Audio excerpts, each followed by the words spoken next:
Welcome to Days of Roar, a Detroit Free Press podcast about the Detroit Tigers.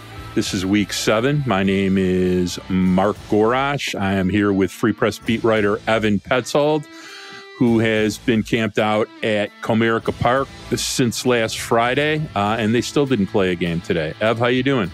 Doing all right, yeah. I sat around at Comerica Park for quite a while on Sunday, and a lot of that time was spent in my car because I said, look, I'm going to go sit in the car where I can turn on the tunes, have some AC on, lay the seat back, maybe take a few naps when I need them. I'm a big nap guy. That's something people should know about me, is if I can get a 20-minute nap in, I'm going to try to sneak it in. And sometimes that is going out to the car and laying the head down and just taking a minute to relax. Well, Sunday was a little bit different because the Tigers were supposed to play at about 1:10 p.m. That was their first pitch time against the Giants for the third game in a 3-game series. And part of the new scheduling, right? Like, the Giants aren't going to be back in town. It's a lot different. If this would have been a game against the White Sox, you're probably calling it pretty early. If it's a game against Cleveland, you're calling it pretty early. Today was a little bit different, as the Tigers made an announcement around 12:35 that the start of the game would be delayed due to inclement weather. And 5 hours and 37 minutes after that announcement, the game was officially postponed. So all in between, you're kind of just sitting there waiting, wondering what's going to go on and what's going to happen.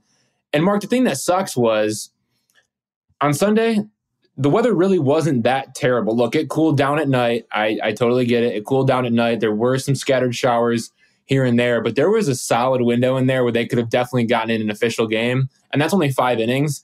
I think they probably could have gotten in 9 innings. They would have started it on time and would have played their cards right. I mean, again, you don't know what you know until you know it in a situation like that. But at the same time, there were a lot of fans out there enjoying their beers and other beverages, enjoying some food that they got around the ballpark. And they were treated to absolutely no baseball, but the weather was beautiful for most of the day, outside of a small window before 1 p.m. and then a little bit later on in the afternoon and into the evening when some of the rain picked up for a minute. But there was a nice stretch there where the sun was out, but I was in my car with the AC on, just kind of sitting back and trying to take it all in. But it did kind of feel like a hostage situation. How did it feel for you as somebody who was at home kind of waiting for the game to start? Well, just totally ignored it. Went outside, put new gutter guards on my gutters, took a 3-mile walk, took a nap. Just it's productive.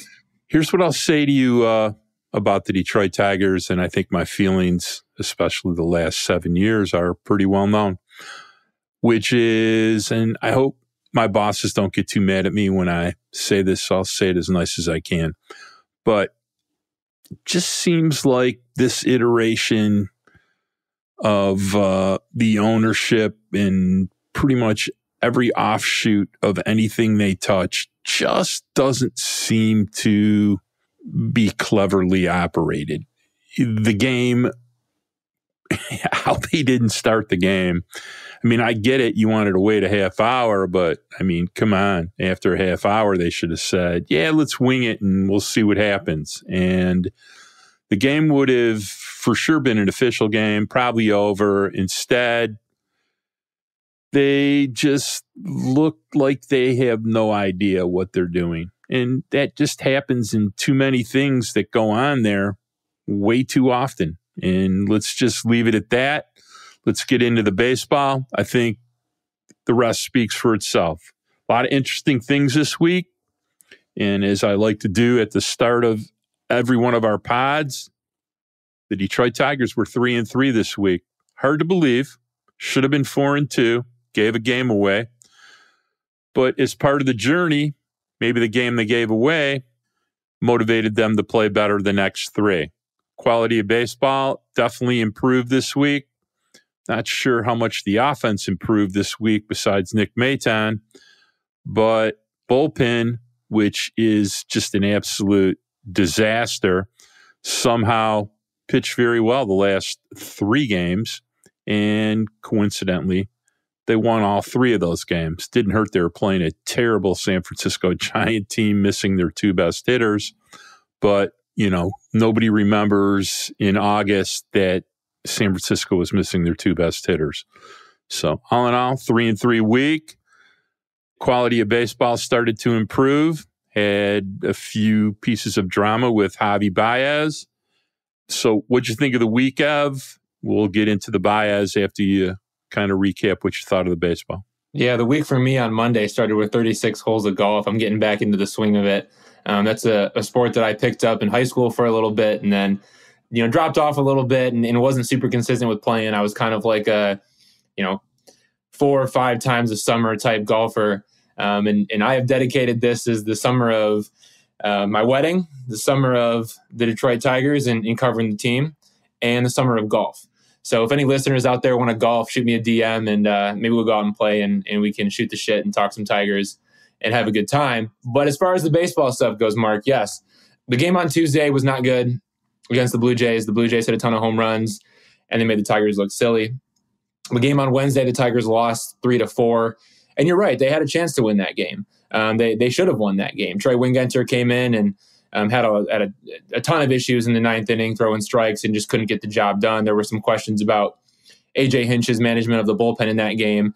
Alex Lang only threw a handful of pitches and, maybe could have gone back out there for the 9th. Granted, they needed him the next day on Thursday, so you kind of look at that situation as irrelevant at that point, right? Because he was, so key to finishing that game on Thursday to steal a win in Toronto.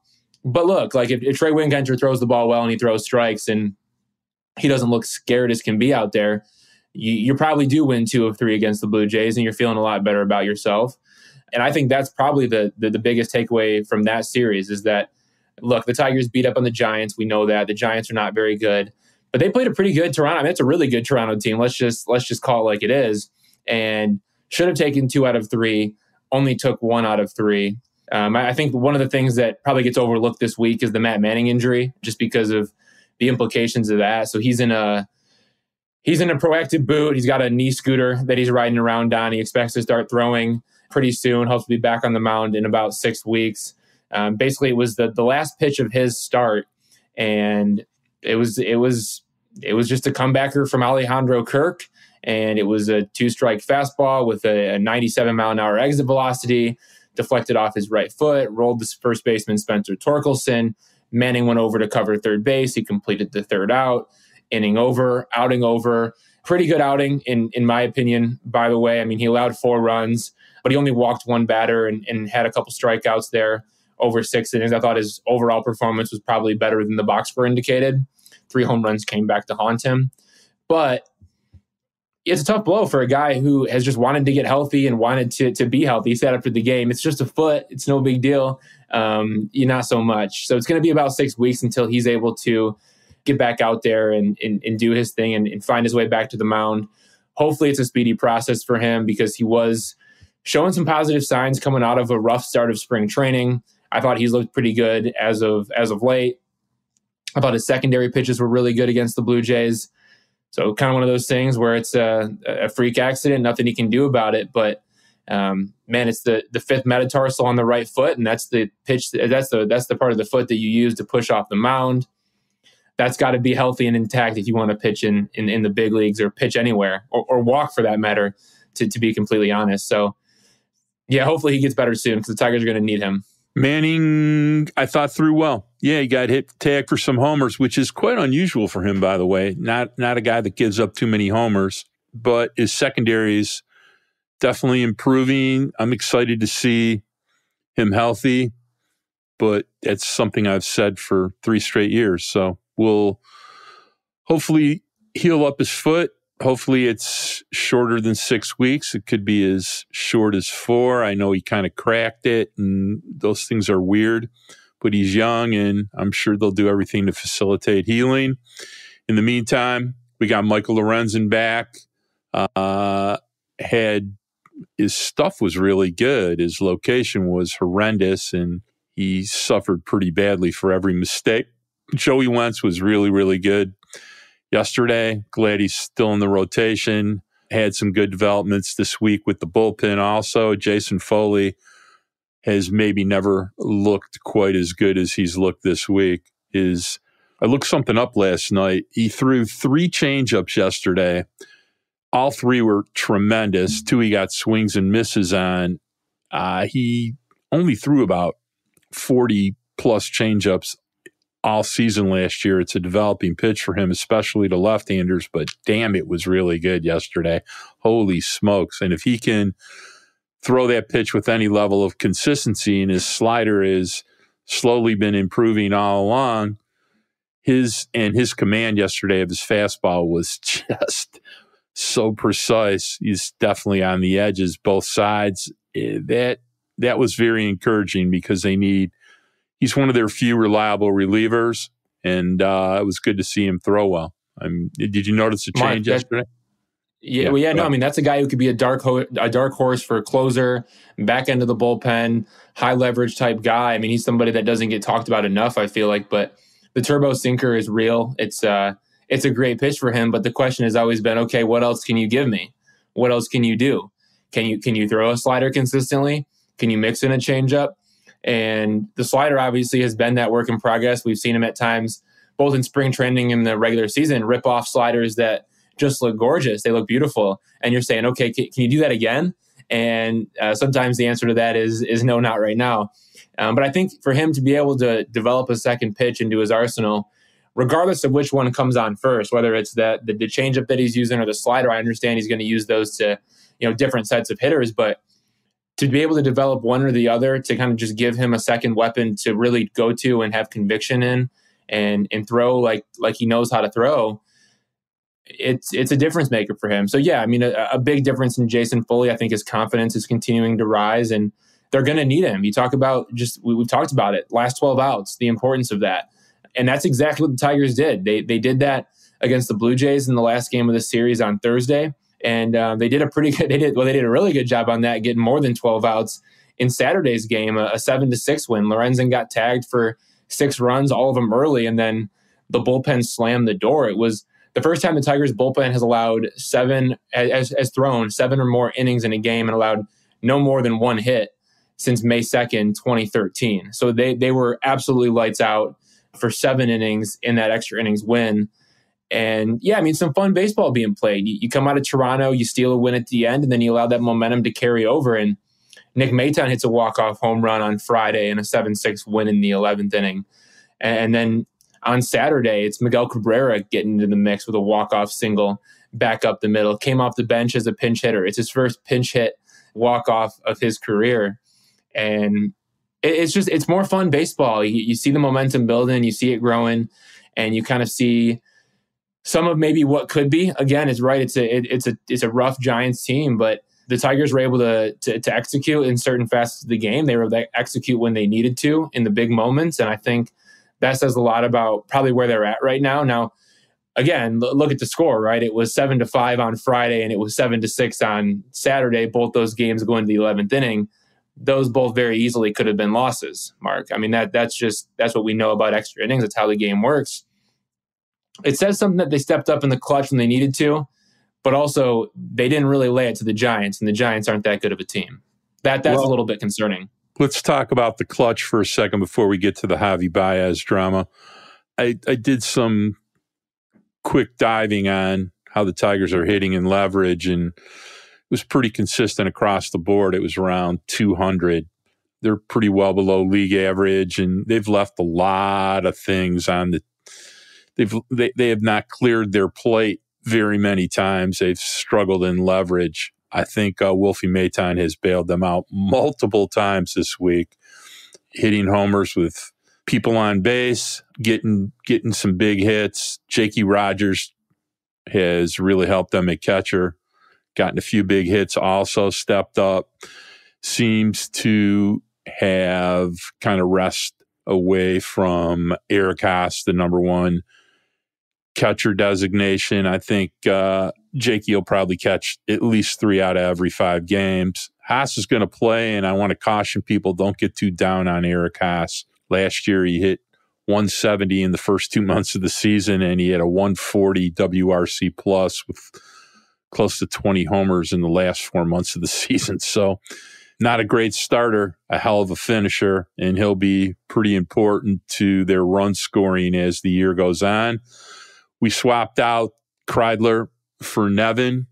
We'll see if Tyler Nevin's hot bat makes an impact. He's definitely going to play. They kept Zach McKinstry, and I get a feeling that may be a war A.J. Hinch has temporarily lost. He didn't play him forever, but even Zach has contributed, a little bit to winning the last couple of days. We'll see what this week brings. He has. All in all, it's just nice not getting your head beat in every day, and that's what was happening for the first 10, 11 games of the season. This week was at least competitive, most nights, and we'll look forward to that. Let's get a little bit into the drama of Javi Báez. I think you and I want to preface this discussion by saying the fan base of the Detroit Tigers does not like Javi Báez these days. It's probably easy to change their mind about it, but they're not too happy with Javi. They are frustrated by him chasing anything that spins into the left-hand batter's box. They're frustrated with his throwing, his lack of homers, and basically his lack of production. At the same time, they all have short memories because even when Javi's really productive, it doesn't look like he's being productive. So the last 92 games of last year, when he was a 2.2 WAR and a 114 WRC plus and the 11th best shortstop in baseball, nobody remembers that. So when he, after a night where multiple base runners forgot how many outs there were, didn't slide, and about 27 other Little League caliber indiscretions on the bases, where A.J. Hinch was so frustrated that he did not start Matt Vierling or Eric Haas for indiscretions. And Javi Báez basically did not know how many outs there were and got doubled off second base and was removed from the baseball game. And that was more because, being a team leader, he was going to have to suffer the indignity in the same way that his teammates had suffered not starting. And, subsequent to that, he came home and he heard it from the fans, but he played two of his first two really good games of the year. And you had a chance to talk to him and, give me your flavor for what you think is going on there. And is he a little more motivated? And he is a pro. He can take the abuse. I promise you that. Yeah, he's definitely seen that before, whether it's from Cubs fans at certain times or Mets fans at certain times. His last two stops in New York and Chicago. I mean, those are tough fan bases to please. But look, we got to go back to Thursday. Tigers won 3-1. They snapped a 3-game losing streak. And Javi Báez, second highest paid player on the roster, was benched for a number of mental mistakes within a matter of minutes. It kind of all started with a third pitch sweeper from Blue Jays right-hander Chris Bassett with one out in the second inning.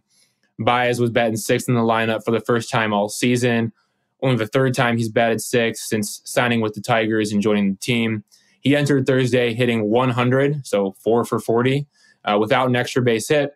Swings the bat and celebrates like he crushed a no-doubt homer. So he watches the ball fly and does not run out of the batter's box. I mean, he is taking his sweet time.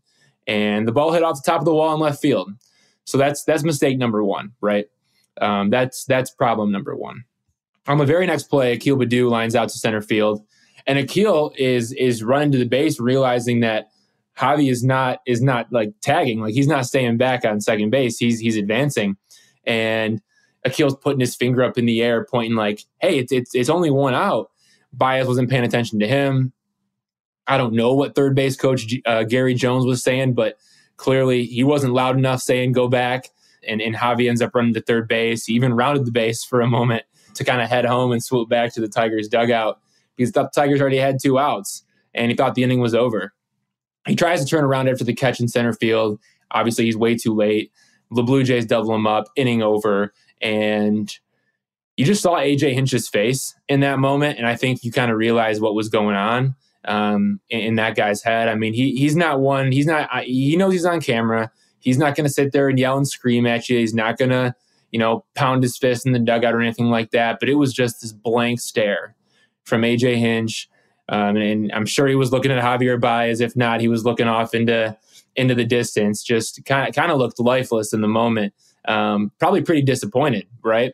And takes Javi down to the tunnel. And basically, you see Javi Báez take his hat off, walk down into the tunnel, has a quick conversation with AJ Hinch. And this all happens before the third inning, after Báez came out and played defense again. And Báez comes back up and he picks up his glove. He tosses some sunflower seeds. He untucks his jersey and he heads right back down to the clubhouse. And remember, this is a guy who signed a 6-year, $140 million contract. He's supposed to carry the Tigers. He's supposed to set the example. And then he's gone and he gets benched. And so you fast forward and there's a little bit of a better ending to this story, right? Javi talked about it. He mentioned batting sixth in the lineup. Had him kind of confused because he figured that if he was batting sixth, then he would have been the final batter in the second inning. But he failed to realize the Tigers actually had a runner reach base in the first inning, and therefore he got confused. I think that might have been a little bit of a jab to batting sixth in the lineup for the first time all season. And yeah, I mean, it was frustrating. The fans ate him alive on Twitter. People were not happy with the way that he responded. But I do give him some credit for being there in the clubhouse and talking to us reporters, right? It would have been easy to blow us off and move on from the situation and not show his face and hide. But he answered the questions. And even if the answers weren't great, they were still answers. And he was still there. And I think I think that says something about him as a professional. Now, fast forward, he's benched on Thursday. And then Friday's game comes along. He works 2 walks and reaches base 4 times. And then Saturday's game comes along. He wins a 12-pitch battle, refusing to swing outside of the strike zone, and hits a pretty big 2-run double in the 8th inning. I mean, that was a huge hit for them. And granted, the left fielder got turned around, probably should have made the catch, but point being, he battled for 12 pitches, didn't go outside the strike zone. And look what happened in all 3 of those games. Hinch benches Báez, Tigers win. He walks 2 times and reaches base 4 times, Tigers win. He works a 12-pitch at bat and ends up with a big 2-run double. Tigers win. I think that shows what Javi Báez can do for this team when he's right and when he's focused and locked in. And he was not focused and locked in Toronto. And he really hasn't been focused and locked in, it seems like at least, at any point this season, up until he got benched and got publicly benched. I mean, that must have been humiliating for a 10-year big league veteran who has received MVP votes before to get sat down like that. And it wasn't the first time for him. It happened back in 2021 with the Cubs. But man, for that to happen again, especially considering what the Tigers were going through and how poorly he was playing to start the year, that wasn't an easy pill for him to swallow. But I guess good on him for bouncing back, right? That's got to be the way to look at it. Now is it sustainable? That's the bigger question. Well, Javi Báez has been in the big leagues for parts of 10 seasons, so he's a pretty divisive player, even in Chicago, where in many ways he often was pretty beloved. He's a rise to the occasion player, but at the same time, he's never really looked like he's having a good time being a Detroit Tiger. And if people think that Chris Ilitch is going to eat $100 million of Javi Báez's contract, I have very, very disappointing news for you, because it's just not happening. It's not happening, at least for a few years. So you better get used to it. And what I have to say to Javi is, you better get used to it, because you're not going anywhere either. But they did their best, Mark. But the Tigers did their best. They moved the walls in. They promised a new team plane. They upgraded the clubhouse. They upgraded the kitchen. Like they've done things to make all of their players. But I mean, especially Javi Báez, right, who's been there, done that in big market cities. They've tried to make him comfortable.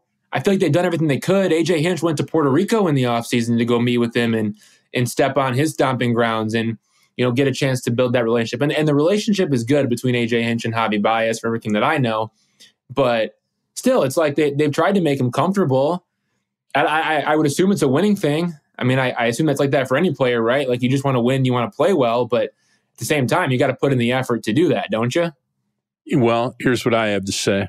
You want the Tigers to win more games, Javi Báez has to play like He's Javi the answer. Báez. Yeah. So, and, when you have 1 extra base hit, 0 homers, and you have a 45 WRC plus here in the first 12 games, you're much more part of the problem than you are part of the solution. But hopefully these last 2 games are a reprieve, and we'll see where we go from here. I want to talk about Riley Greene, but I want to take our first break. We'll be back in a minute.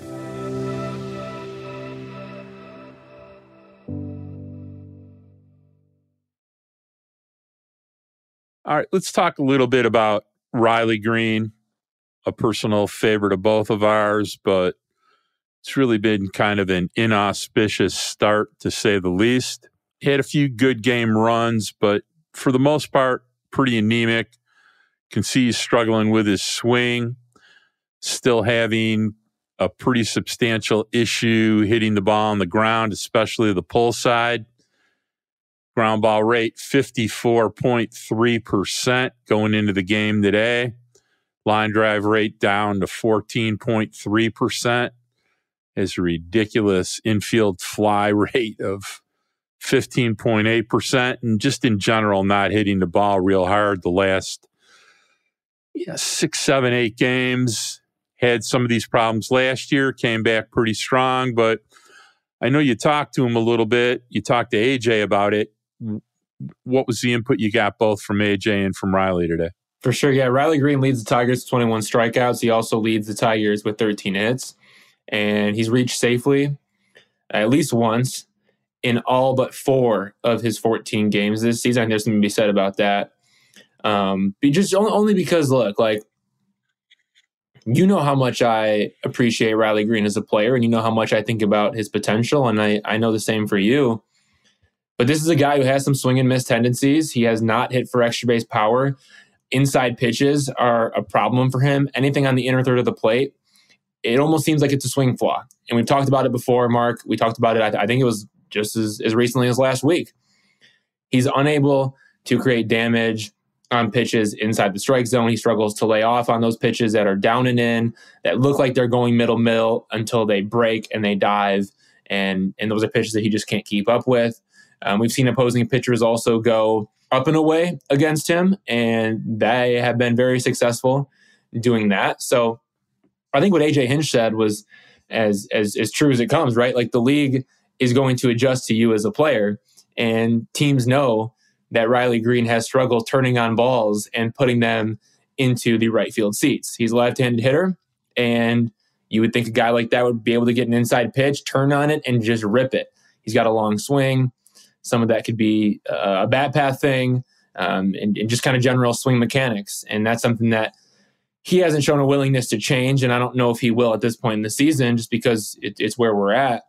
Only a handful of games in at this point. There's a lot of season to go. But if you're not able to turn on those inside pitches, and it's just ground ball after ground ball after ground ball, or it's strikeout after strikeout after strikeout, pitchers are going to keep throwing you the ball there. That was kind of AJ Hinch's message. And, they're not going to throw the ball just to the outside part of the plate and let him go oppo, because that's his bread and butter, is going oppo. And that's where you're going to see the triples. And that's where you're going to see the doubles. And that's honestly where you're going to see the home runs, is oppo to center field. So that's kind of what AJ Hinch said, and I kind of agree with all of that. As for Riley Greene, he talked about getting the ball in the air a little bit more in spring training. I don't really know how true that was. He had a 56.8% ground ball rate in 93 games last season, a 51.3% ground ball rate in 19 games during spring training, and now he has a 54.3% ground ball rate so far this season in 14 games. So sure, the ground ball rate got a little bit better in spring training, but not enough that I would say it made that much of a difference. It was still enough that I was looking forward to watching to see what would happen early in the regular season, and, well, he's still hitting the ball on the ground. So he's talking about just grinding in the box, trying to go to war, not changing his swing at this point. But both AJ Hinch and Riley Greene talked about pitch selection. And I do think that's important, because Riley talked about off-speed in, and he probably should be taking some of those pitches. And instead, the ball seems like it's right there, right where you want to hit it, and it cuts, and there it is outside the zone, and you're swinging and missing at it. So if he's able to lay off some of those pitches, that would probably work him into better counts to be able to give him some opportunities to get some fastballs over the middle or middle and up, or maybe some mistake pitches that he's able to do damage on. But right now, teams know the scouting report, Mark. Like they are going to continue to pound him in, especially down and in, while mixing up and away. And good luck to Riley Greene. That's kind of the message from opposing pitchers to a guy who the Tigers have on their roster. He's a young player and could be an all-star one day. I thought he could be an all-star as soon as this season. The makeup and the stuff is so good, what he brings to the team every day. But you got holes, and you got to close them. I think he has a few mechanical issues with his swing. We'll see if they can tweak them. His hands look a little close to his body. He's kind of got a terrible bat angle, especially anything in on him. And, it's a work in progress. Hitting major league pitching is a very difficult thing, but Detroit's going to need Riley Greene to start being A, more consistent, and B, doing more damage, which also leads us to talking a little bit about Spencer Torkelson, who, although has not been super productive, seems to be having at least once a game having some good swings. He's contributed a few things. He's not really productively doing nearly as much as anybody would like. He's hitting 214. He's only got a 321 slug. And more importantly, and you and I were discussing this, he's been to the plate 59 times. He has one walk. So kind of unusual for him. Walk rate wasn't a huge issue for him last year. It was 9.2%, was damn good. And this year, not too much. He is hitting the ball reasonably hard. Nothing, dramatically better than last year, but he is on time. He has gotten a few big hits. He did seem to struggle as the week went on, especially with spin. It was a good day to take a day off, especially if Logan Webb was going to throw today. Logan Webb is a nightmare, especially for right-hand really hitters. Good. And we'll see what next week brings. We're going to go face a pretty good pitching staff in Cleveland to start the week. So should be, another interesting week. We'll see if Spencer Torkelson can grow, and we're going to play a little bit in division. Tigers haven't done any of that, and they're going to play both the Guardians and the Orioles this week. It should be an interesting, Orioles are definitely improved, and they're a fun team. Adley Rutschman's a fun player to watch, let me tell you. Yeah. And Cleveland's been taking Tiger lunch money for 3-4 years now. More than that. It feels like, at least. Right. Exactly. So it's going to be time for Detroit to, start playing some better baseball, see if they can maintain what they're doing. Cleveland is off to a 9-6 start. Baltimore is 8-7, so two teams over 500. We got Matthew Boyd going tomorrow night. Believe it or not, the season's 2.5 weeks old, and Matthew's only thrown twice. So you talked to Matthew a little bit this week. What's Matthew have on his mind? Yeah, I mean, I'll let you dig into some of that if you want to. Kind of a funny story we can tell if you're ready to tell it. If not, we can save it till next week's episode. I'm going to let you call the shot on that one because it's kind of your story to tell, kind of my story to tell. Here's what I have to say. We can't tease it like that and not tell it, can we, Mark? I think we have to now. Matthew Boyd, fan of the show.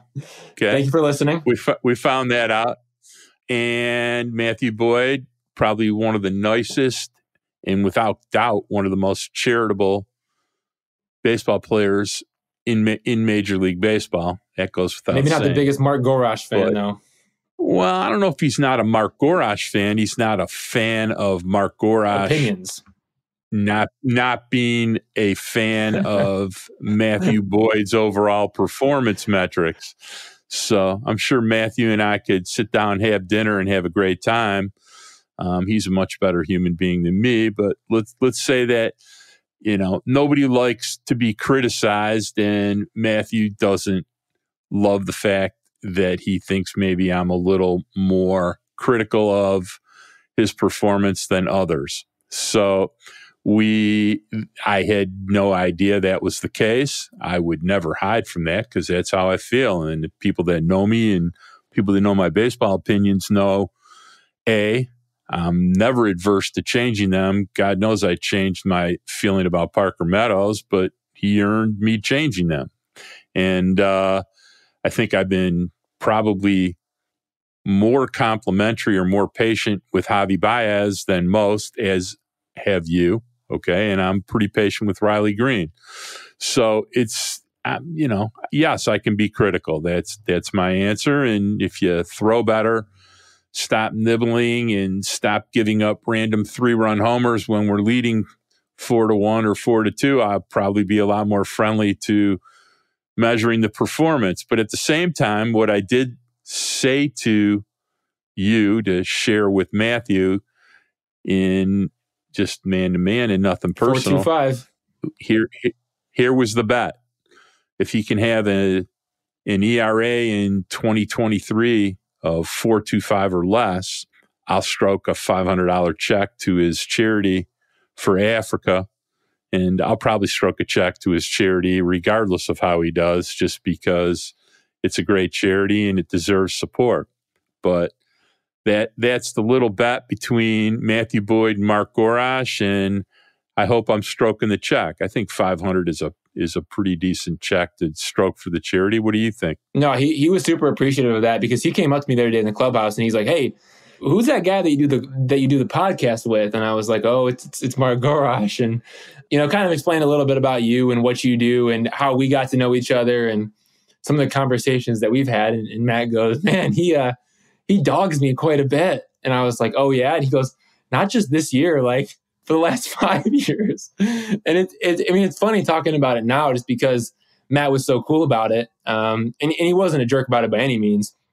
But yeah, I said, "Hey, look, like I don't share the exact same opinions that Mark shares about your game, but he's opinionated about it and he's not afraid to say what he thinks. Like he's a pretty good baseball mind and he uses the eye test, he uses the data and Matt said, no, like your podcast is good. Like I'm not saying that it's not good or that Mark's not good on the podcast. It's just like, man, he dogs me a lot. And so, yeah, like I kind of told you that had happened in the clubhouse. And again, Matt was super cool about it.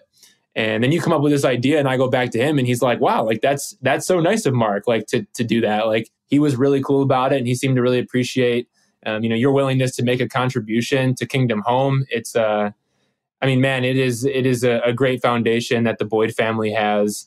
And they just do a great job of supporting people where they can and doing their best to change lives, change communities in third world countries and areas of the world that maybe aren't as privileged as we are in the United States, right? And I think they do a great job of that. And they're all about it. And Matt's as good as it gets. Matt is as good as it gets as a human being. I think he's got a pretty good changeup now. So I'll just say that. But yeah, look, I think there was no better way that he could have handled that. And I think it's kind of a cool thing that now we're going to get a chance to follow and see if he's able to keep that ERA under 4.25. Yep. Days of Roar is a honest, but we're going to call out what we see, and we're happy to make a contribution or change minds when we see reasons to change minds. And I'll have to say to Matthew, quality human being, and starting tomorrow against the Indians, stop nibbling, attack hitters. Let's see where we go. Looks very much like his previous stay in these first 2 starts. So if there's improvement, I'm eager to see it. The 7 walks and 7 strikeouts is somewhat concerning to me, but I'll leave it at that. I want to get back to some things that we had discussed earlier in the week. And, they say sunlight is the greatest disinfectant, just like winning is the greatest disinfectant. But we're getting a little concerned that, and we were a little worried that maybe Scott Harris and AJ Hinch were not on the same page about some things. There were players not being played. He did, look, Miguel is a compromised player. I am not going to listen to Miguel Cabrera slander. Sorry, just not happening. I will criticize the hell out of guys, but I'm not criticizing arguably the greatest right-hand hitter of the modern baseball era. Best hitter I've ever seen. Guy who donated his legs and his knees to playing when he probably shouldn't have. It's his last year. I'm just not going to complain about it. And Mark, a guy who's going to go into the Hall of Fame wearing the Old English D. Period. I mean, look, is he look in his best shape, and is his bat speed great, and is he hitting the ball hard? Hell no. But too bad. That's the way it goes. This was potential playoff team. I'd probably be a little harder on the idea, but I'm not going to complain about Miguel Cabrera. But my point is, it's, you know, the Tigers, AJ Hinch is playing with like a 22-man roster. I mean, you know, Garrett Hill, Scott McKinstry, Miguel Cabrera. He's playing with a lot of players that really aren't doing too much, and he doesn't have a lot of moves. So, you know, you're asking him to night after night try to manage when he doesn't have players he can use and leverage. I mean, on another, I was talking with some people on another team, as good as Trey Wingenter's stuff is, on a really good team, he'd had 10 or 12 outings in AAA, and then they would have brought him up in May after he had a chance to throw. He hasn't thrown since 2019. You're right. He's a AAA reliever to start the season, hands down, no question. I don't even think that's a conversation, but that's why that's why you sign with the Tigers, right? Is because you know that opportunity is going to be there, and you're going to get a chance to make the opening day roster, and you're going to get to pitch and leverage early. And those are all reasons why, as a minor league free agent who needs a home, that's why Detroit is interesting to you. That's why it makes sense. They didn't go sign any relievers. They didn't go get Andrew Chafe, and they didn't go Michael Fulmer. Well, that's part of our issue. I mean, look, I had no issue with anybody they cut. In fact, the best, besides Maton, the single best aspect of Scott Harris's tenure is all the dead weight he got rid of. All the guys that Harold Castro, Willie Castro, Victor Reyes, and but I understood that relievers had trade value, but Jimenez had a year left. Soto was probably more attractive because of the saves than he would have been on a good team, and you know, he got two usable players for him. And Mark, no, hands down. I mean, look, slam dunk trades in my opinion. So you got Justin Henry Malloy, you got Nick Maton, and you got Matt Vierling. You get those three players plus a couple others that, you know, I have certain opinions about, but you get those three players as kind of the main chips in return for Gregory Soto and Joe Jimenez. It's kind of a slam dunk. Like, good on you, Scott Harris. Those were A+ trades. Right. But he didn't supplement the bullpen with anything. That's where the situation. That's where the issue comes in. With me. All right, and let's address this one more time, and hopefully for the last time. Look, Andrew Chafin cost $5.5 million for Arizona. Yes, he opted out, and it was at a point in time relievers were getting pretty inflated contracts. Left-handers got more than him. I'm not going to say too much out of school, but let's just say AJ Hinch was eager to have Andrew Chafin back. The Tigers' payroll is $15 million less than it was last year. I do this very, very rarely, but I don't think Chris Ilitch in the money was the problem here. Chris Ilitch would have spent $10 million to get two relievers. The money was not a Chris Ilitch thing. This was a Scott Harris thing. Scott Harris, for whatever reason, decided that he didn't want Andrew Chafin. They never made a phone call to Michael Fulmer. Understood. Michael Fulmer was only okay. But in the meantime, the Cubs seem to have helped optimize him, and he's at least a major league caliber reliever.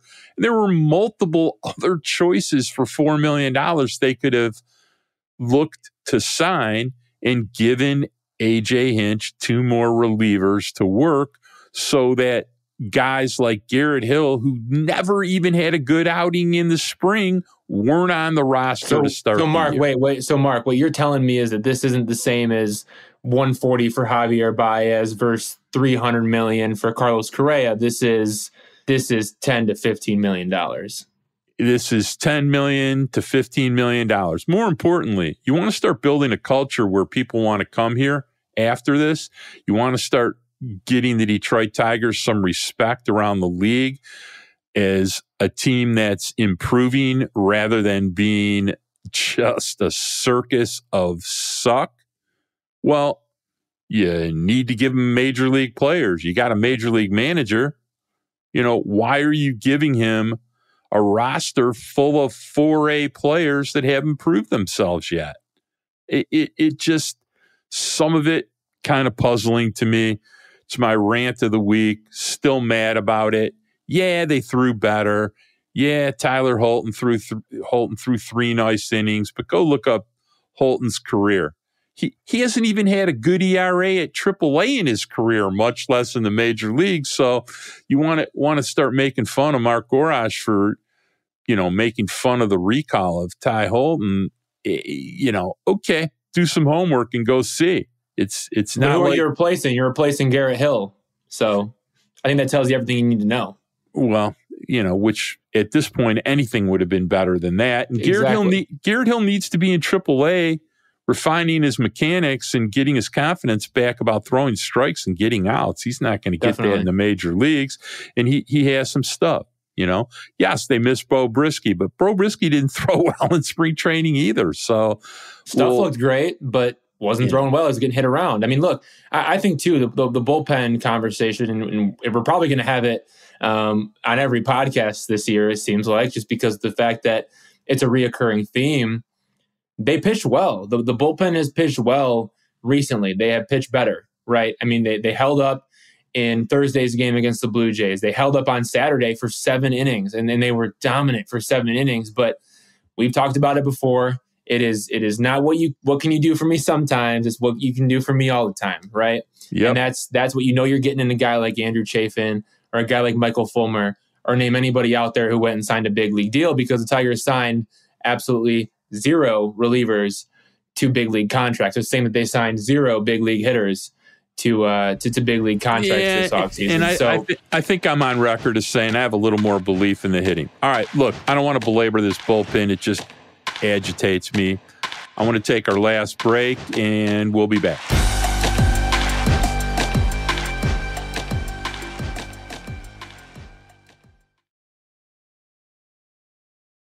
So there's a couple things I did want to bring up that I've kind of liked, which is the Detroit Tigers are playing some pretty solid defense almost everywhere. Especially, believe it or not, Javier Báez has been playing some very good defense.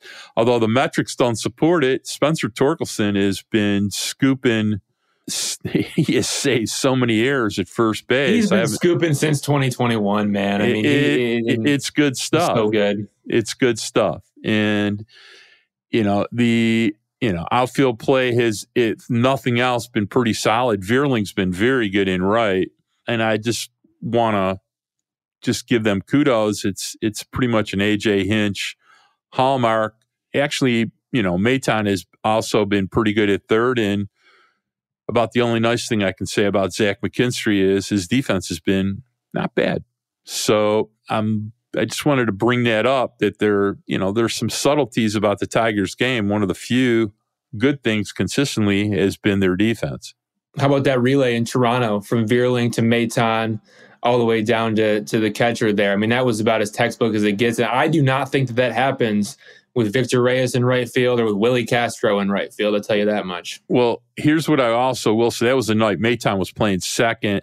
And the real key to that play was Veerling not only got to the ball quickly, but his relay throw to Maton was outstanding. Not only was it right on target, but he allowed Maton to be very close to the infield when he caught the throw, as opposed to having a weak arm out there and having him 25 feet out into the outfield. He was pretty close to the infield, and it was just a quick turn and gun. And, any out you can... The Tigers, I think, got a couple of outs on the bases in that game. Kerry Carpenter had one, too, that he threw from left field that I thought was pretty nice, too, in Toronto. And let's give a shout-out to Kerry Carpenter. We need to. 6 barrels and really swinging the bat well, earning some playing time, and he's actually swung the bat better than the results are even indicating. So, want to try to give him a shout out for. I mean, he's a cleanup hitter, Mark. I mean, he's a cleanup hitter for the Detroit Tigers. Right now, he is the cleanup hitter. Actually, the other thing I would say to you, he isn't on fire, but he's been reasonably steady and getting on base. Akil Baddoo is at least not an automatic out like he was last year. He's walking a few times. Jonathan Scope walking a few times. For real. I know.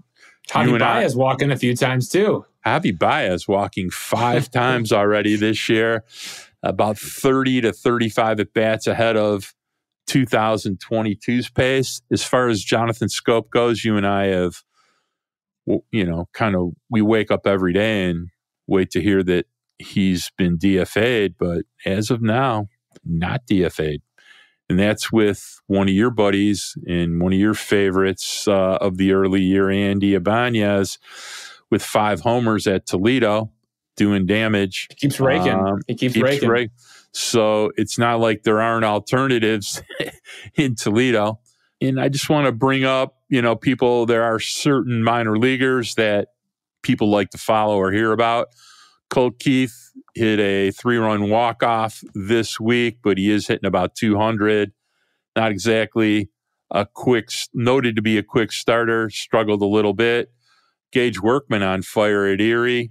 The pitching in general for Tiger minor leaguers this year has just been abysmal. Reese Olson getting his butt handed to him 3 times already in Toledo.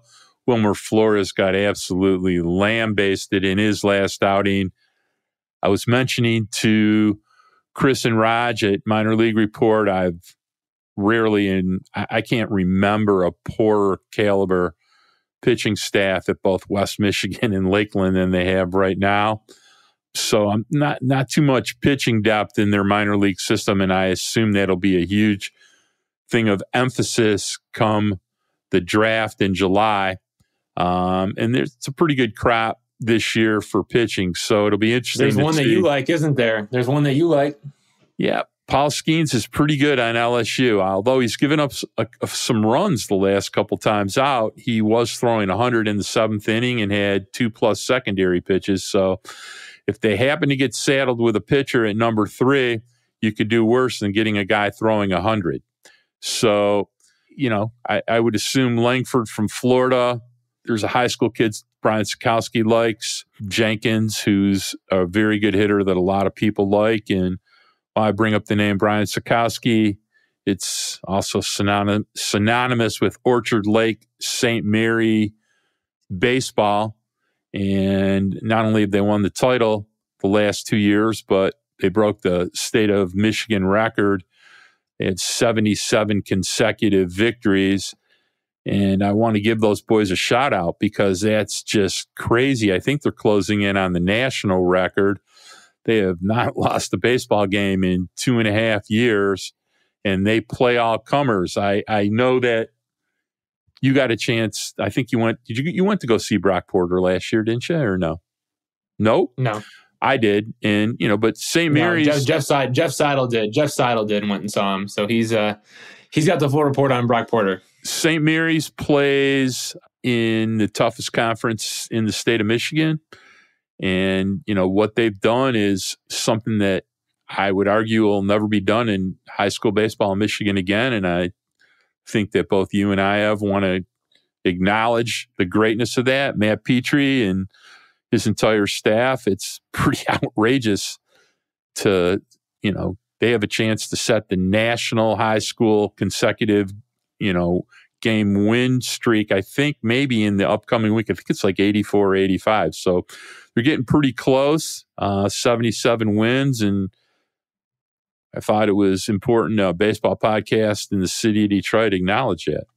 Definitely. No, I agree. I mean, that's as great as it gets, what they're doing over there. So glad you mentioned that. Glad you brought that up. I think that's something that I know you care about. I definitely care about too. And I think, look, if you're not paying attention to it, start paying attention to it, people, because what's happening there is unbelievable and something you're probably never going to see again.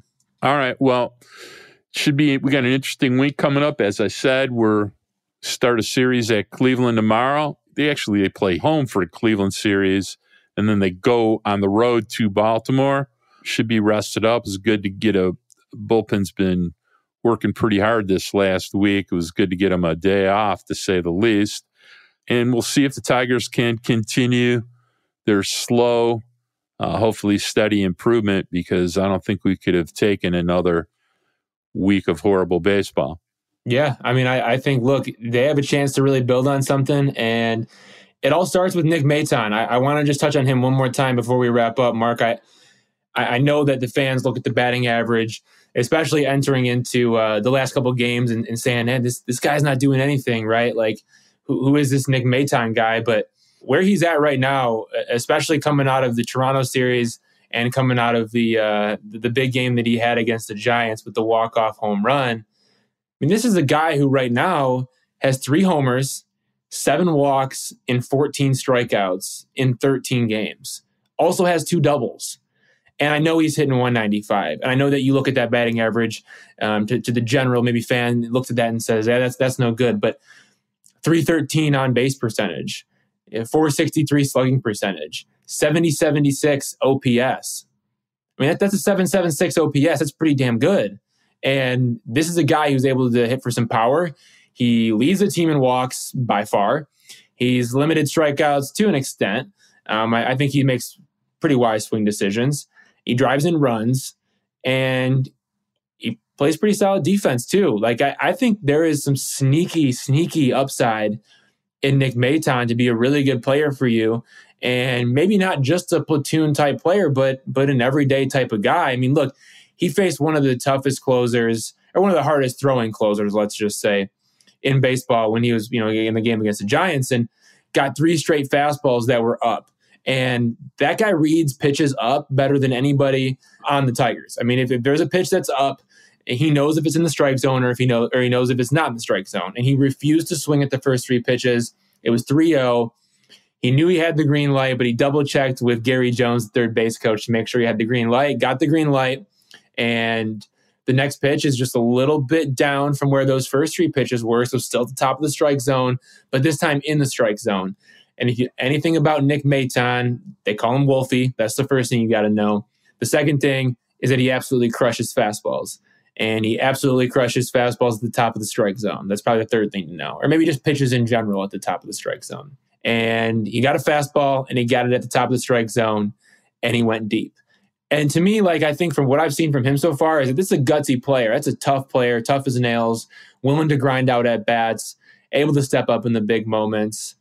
I think there's a lot of positive things about Nick Maton. And Mark, I know you feel the same way. I would say that I'm looking at the WRC Plus leaders for the Detroit Tigers after 13 games, and you got Jakey Rogers at 130 WRC Plus, Gary Carpenter at 120, Nick Maton at 113.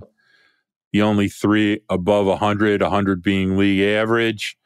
Nick Maton, the spiritual leader so far of the Detroit Tigers, and just doing a lot of great things. All right, well, it's getting to be about that time, Ev. I am hoping that you get a good night's sleep. You've been at the ballpark for 3 days. I'm sure the cats in Savannah wanted to know if you were ever coming home again today. And I'm glad that they released you. I just thought it was pretty damn funny they couldn't even get a game in. Well, it took them long enough to let me leave, huh? Yeah. So I always want to remind everybody, please rate, share, and subscribe where you like to listen to podcasts. Apple, Stitcher, Spotify, etc. You can always find us where you find Evan Petzold at freep.com. There's always a link for the pod there. I hope that you will continue to listen. We really appreciate all the feedback we're getting. Maybe we'll get a couple things next week. Maybe we'll do a mailbag next week. I'd like to thank our executive producers, sports editor Kirk Crawford, and our other executive producer, Anjanette Delgado, our producer, Robin Chan. As always, I'd like to give a shout out to my grandson, Braden Michael Gorash, my friend John Steinberg, who I haven't talked to in a long time, that I talked to today, Savannah for taking good care of Evan. And like I said, if you want to catch up on Tiger minor league stuff, take a look at Tiger Minor League Report, where Chris Brown and Rogelio Castillo do their thing. I'd like to remind you we'll be back here next week. And I'd like to share peace.